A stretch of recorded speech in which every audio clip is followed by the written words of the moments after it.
Hello students, do maths without pen के इस episode में हम लोग क्रिस क्रॉस मल्टीप्लिकेशन को सीखेंगे। स्टूडेंट, क्रिस क्रॉस मल्टीप्लिकेशन का इस्तेमाल हम लोग तब करते हैं जब मल्टीप्लिकेशन में दोनों तरफ नंबर ऑफ डिजिट इक्वल हो। सबसे पहले हम लोग 2 डिजिट में इसे सीखते हैं। जैसे एज फॉर एग्जाम्पल हमें 36 इंटू 42 करना है। आप इसको 3 स्टेप में करो। सबसे पहले हम इसके वर्किंग डायग्राम को समझने की कोशिश करते हैं। हम इसको 3 स्टेप में बांट लेंगे। ये स्टेप 1, ये स्टेप 2 और ये स्टेप 3। आप सबसे पहले स्टेप 1 में यूनिट डिजिट को यूनिट डिजिट के साथ मल्टीप्लाई करो। First into first, unit digit को यूनिट डिजिट के साथ मल्टीप्लाई करो। फिर सेकेंड स्टेप में अंदर अंदर को गुना करना है, बाहर वाले को बाहर वाले के साथ गुना करना है। आप दोनों को ऐड कर लो और अगर उधर से कुछ कैरी आया होगा तो उस कैरी को भी ऐड कर लो। और फिर तीसरे और लास्ट स्टेप में आप टेंस प्लेस को टेंस प्लेस के साथ मल्टीप्लाई करो और अगर उधर से कुछ कैरी आया है तो उसको ऐड करके लिख दो। हम वर्किंग स्टेप्स को समझने के बाद इसी को एग्जीक्यूट करके ट्राई करते हैं। जैसे स्टूडेंट 36 इंटू 42 है, तो आप क्या सीखें कि सबसे पहले क्या करेंगे, तो यूनिट डिजिट को यूनिट डिजिट के साथ मल्टीप्लाई करेंगे। फर्स्ट इंटू फर्स्ट, तो क्या हो जाएगा 6 टू द 12। तो आप 12 का 2 लिख दो, 1 कैरी बच गया। फिर आप अंदर अंदर मल्टीप्लाई करो, 6 4 द 24। कैरी आप भूल सकते हो तो कैरी को आप यहीं पर जोड़ लो, तो 6 4 द 24 और 1 कैरी 25। सेकेंड स्टेप में क्या करना था, अंदर अंदर के साथ बाहर बाहर भी करना था, तो बाहर बाहर 3 टू द 6 भी उसमें जोड़ो, तो 25 प्लस 6 31 का 1 कैरी बच गया 3। और फिर थर्ड स्टेप में लास्ट इंटू लास्ट टेंस को टेंस के साथ, तो 4 3 द 12 और प्लस 3 कैरी 15, तो 1512 इज योर राइट आंसर। और एग्जाम्पल लेते हैं, जैसे 57 इंटू 34। पहले क्या करेंगे, तो फर्स्ट इंटू फर्स्ट करेंगे, तो 7 4 द 28 का 8 लिखेंगे, 2 कैरी बच गए। फिर सेकेंड स्टेप में अंदर अंदर 7 3 द 21, कैरी भूलने का डर रहता है तो तुरंत जोड़िए, 21 प्लस 2 23, और बाहर बाहर भी 5 4 द 20, तो 23 20 43 का 3 लिखेंगे, 4 कैरी, और फिर last into last 5 3 the 15 plus 4 19। और एग्जाम्पल लेते हैं, सपोज करो 63 इंटू 49। सबसे पहले फर्स्ट इंटू फर्स्ट करना है, तो 9 3 द 27 का 7 कैरी बच गया 2। फिर अंदर अंदर 4 3 द 12 और 2 कैरी जोड़ेंगे 14, बाहर बाहर 9 6 का 54 प्लस 14 68 का 8 बच गया 6, और फिर लास्ट इंटू लास्ट 6 4 द 24 और प्लस 6 30। तो इस तरीके से स्टूडेंट्स अगर 2 डिजिट का कोई भी नंबर है तो आप उसको क्रिस क्रॉस के जरिए मल्टीप्लाई कर सकते हो। आप इसको बहुत अधिक स्पीड लाने के लिए स्टूडेंट क्रिस क्रॉस का 2 फायदा है। एक तो एग्जामिनेशन में अगर 2/2 का या 3/3 का मल्टीप्लिकेशन आएगा तो आप उसको इसके हेल्प से कर सकते हो। दूसरा, वैदिक गणित में कहता है कि अगर आप इसका लगातार लेवल 2 लेवल 3 में प्रैक्टिस करोगे तो यह आपके मेमोरी पावर को बहुत बढ़ाएगा। लेवल 2 लेवल 3 क्या है, तो जनरली वैदिक मैथमेटिक्स को जब हम लोग क्लासरूम प्रोग्राम में एग्जीक्यूट करते हैं तो 3 लेवल्स में बातें की जाती है। लेवल 1 अभी जिस तरीके से हम बना रहे थे, यानी जब किसी भी रूल्स को अब में आपको कंसेप्ट को समझना होता है, डायग्राम को समझना होता है, तो आपको लेवल 1 में प्रैक्टिस कराया जाता है। लेवल 1 में आप पेन का इस्तेमाल कर सकते हो, जैसे अभी हम लोगों ने किया। फिर लेवल 2 क्या होगा कि सेम काम इसी तरीके से करेंगे। जैसे मान लो 48 इंटू 52 एक क्वेश्चन है, अब आप इसको सॉल्व करो। बस फर्क ये रहेगा कि लेवल 1 में जब सॉल्व करते थे तो एक स्टेप करते थे और उसका डिजिट लिख देते थे। इसमें लिखेंगे नहीं, मन में रखेंगे। क्वेश्चन सामने रहेगा लेकिन हम पेन का इस्तेमाल नहीं करेंगे, मन ही मन सोचेंगे। जैसे इसमें आप सोचो, सबसे पहले क्या करेंगे, तो 8 टू द 16, तो 8 टू द 16 का 6 और बच गया 1। फिर अंदर अंदर 8 5 द 40 और प्लस 1 41, बाहर बाहर 4 टू द 8, तो 41 प्लस 8 49, और यूनिट डिजिट पर 6 था तो 96, और फिर लास्ट में 5 4 द 20, और उधर से 4 कैरी था तो 24। तो आंसर क्या होगा 2496। तो ये हम अब डायरेक्ट आंसर लिखेंगे 2496। अंतर आप समझे? लेवल 1 में क्या करते थे, एक एक डिजिट करके लिखते जाते थे हर स्टेप का, लेकिन लेवल 2 में हम पूरा आंसर सोच लेंगे और तब एक ही बार लिखेंगे। तो इसको स्टूडेंट्स लेवल 2 कहते हैं। तो जब आपको नियम कंट्रोल में हो जाए तो आप लेवल 2 के लिए भी इसको ट्राई करिएगा। और फिर इसके बाद लेवल 3 होता है कि क्वेश्चन लिखिए ही नहीं, कोई दो साथी आपस में बैठिए और एक प्रश्न बोलिए और दूसरा सिर्फ सुन करके उसका उत्तर बोलिए। तो इसको वैदिक गणित में लेवल 3 कहते हैं। तो इस तरीके से स्टूडेंट्स अगर 2 डिजिट का 2 नंबर हो तो क्रिस क्रॉस मल्टीप्लिकेशन के जरिए आप उसको बना सकते हैं।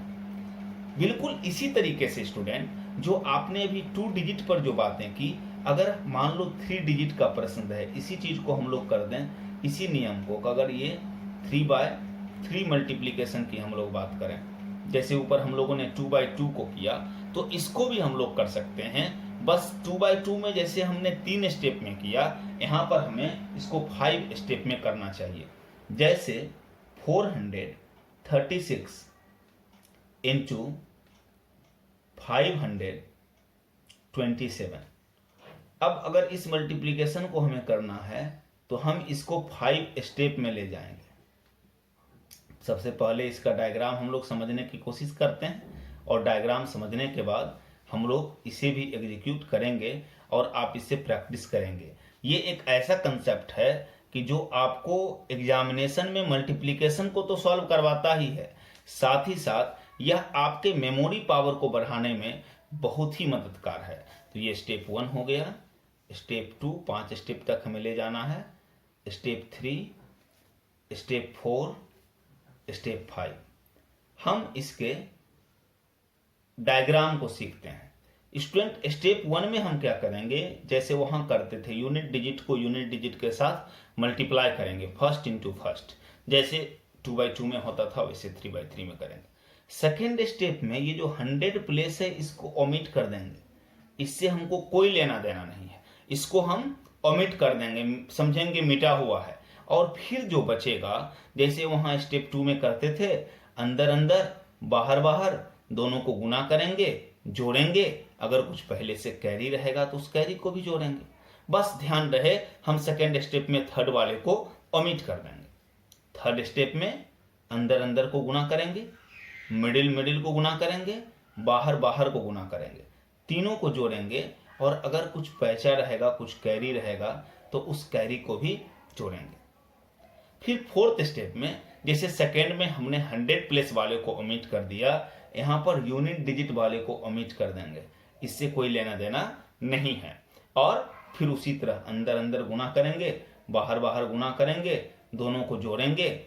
अगर कुछ कैरी रहेगा तो उस कैरी को भी जोड़ेंगे। और फिर स्टेप 5 में सबसे लास्ट कि लास्ट इंटू लास्ट को गुना करेंगे, 100 प्लेस वाले को 100 प्लेस वाले से गुना करेंगे, और अगर कुछ कैरी रहेगा तो उस कैरी को भी जोड़ देंगे। तो ये तो इसका डायग्राम हो गया। बस डायग्राम दिमाग में सेट करना है। यूनिट डिजिट को यूनिट डिजिट के साथ मल्टीप्लाई करना है स्टेप 1 में। स्टेप 2 में 100 प्लेस वाले को ओमिट करना है, और जो बचेगा उसमें अंदर अंदर गुना करना है, बाहर बाहर गुना करना है। स्टेप 3 में अंदर अंदर, मिडिल मिडिल, बाहर बाहर। स्टेप 4 में यूनिट डिजिट को ओमिट करना है, और फिर जो बचेगा उसमें अंदर अंदर, बाहर बाहर, और फिर यहाँ लास्ट इंटू लास्ट मल्टीप्लाई करना है। और हर स्टेप में एक सिंगल डिजिट लिखनी है और बाकी कैरी फॉरवर्ड करना है, लास्ट में टोटल लिख देना है। हम कुछ मल्टीप्लाई करके देखते हैं। जैसे अभी आपने पहला आपका एग्जाम्पल क्या है, 436 इंटू 527। हम लोग इसी को करके देखते हैं स्टूडेंट। सबसे पहले क्या करेंगे, तो यूनिट डिजिट को आप यूनिट डिजिट के साथ गुना करो, तो 7 6 42, तो 42 का 2, कैरी बच गया 4। सेकेंड स्टेप में क्या करना है, तो थर्ड वाले को ओमिट कर देना है। तो जब थर्ड वाले को आप ओमिट कर देंगे तो क्या बचेगा, तो आप अगर 4 और 5 को यहाँ पर स्टूडेंट्स ओमिट करोगे तो आपको क्या बचेगा कि अंदर अंदर 6 टू द 12, कैरी आप ऐड कर लो। कैरी आपके पास था ना, आपने शुरू में क्या किया, 7 6 42 का 2, तो आपके पास 4 कैरी है। तो जैसे ही आप थर्ड वाले को ओमिट करोगे तो क्या बचेगा, अंदर अंदर 6 टू द 12, 4 कैरी आप ऐड कर लो तो 16, फिर बाहर बाहर 7 3 द 21, तो 21 और प्लस 16, तो 21 प्लस 16 क्या हो गया 37, तो 37 का 7 बच गया 3। अब थर्ड स्टेप में आ जाओ। थर्ड स्टेप है 6 5 द 30 प्लस 3 33, फिर 3 2 द 6, 33 प्लस 6 39, 7 4 द 28, 39 प्लस 28 67, 67 का 7 बच गया 6। अब नेक्स्ट स्टेप फोर्थ स्टेप में चलेंगे तो यूनिट डिजिट हट जाएगा, फिर अंदर अंदर 5 3 द 15, 15 प्लस 6 21, 4 2 द 8, 21 प्लस 8 29 का 9 बच गया 2, 5 4 the 20, last step 5 4 the 20 plus 2 22, और ये आपका आंसर हो गया। तो बस डायग्राम को फॉलो करना है कि सबसे पहले यूनिट डिजिट को यूनिट डिजिट के साथ मल्टीप्लाई करेंगे, सेकेंड में थर्ड प्लेस को ओमिट करेंगे। आपको दिक्कत होगा तो शुरू में आप उसको हाथ से ढक लीजिएगा या फिर सर्कल कर दीजिएगा, लेकिन 5-10 क्वेश्चन 20 क्वेश्चन प्रैक्टिस करने के बाद चीज़ें सामान्य हो जाती है। थर्ड स्टेप में अंदर अंदर मिडिल मिडिल बाहर बाहर सबको जोड़ेंगे, कुछ कैरी रहेगा उसको भी जोड़ेंगे। फोर्थ स्टेप में यूनिट डिजिट को हटा देंगे, फिर जो बचेगा उसमें अंदर अंदर बाहर बाहर दोनों को जोड़ेंगे, कुछ कैरी रहेगा उसको भी जोड़ेंगे, और फिर लास्ट इनटू लास्ट और कुछ कैरी रहेगा तो उसको जोड़ देंगे। एक और एग्जांपल लेते हैं, जैसे मान लो 653 इंटू 274। अब अगर इसको हमको सॉल्व करना है तो सबसे पहले क्या करेंगे, तो 4 3 द यूनिट डिजिट को यूनिट डिजिट के साथ मल्टीप्लाई करेंगे, तो 4 3 द 12 का 2 बच गया 1।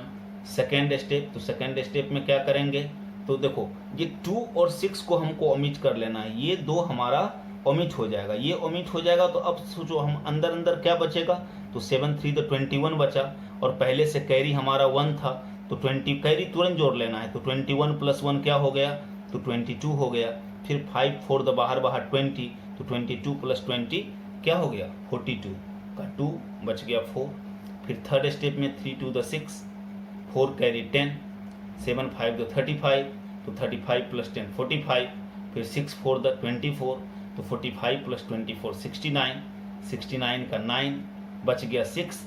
फिर नेक्स्ट स्टेप में, तो नेक्स्ट स्टेप में फिर क्या करेंगे, फर्स्ट गायब हो जाएगा, तो हमारे पास 5 2 द 10 और 6 कैरी है तो 16, 7 6 द 42, तो 42 प्लस 16 58 का 8 बच गया 5, और 6 2 द 12, 12 5 17। तो ये स्टूडेंट्स हो गया कि जैसे 3/3 रहेगा तो हम इस तरीके से मल्टीप्लाई कर सकते हैं, और जब इसमें भी आप कुछ 100-200 प्रैक्टिस जब लगातार कर लीजिए, आप कंफर्टेबल हो जाइए, तब आप इसको लेवल 2 करने की कोशिश कीजिए, चले बने तो लेवल 3 करने की कोशिश कीजिएगा।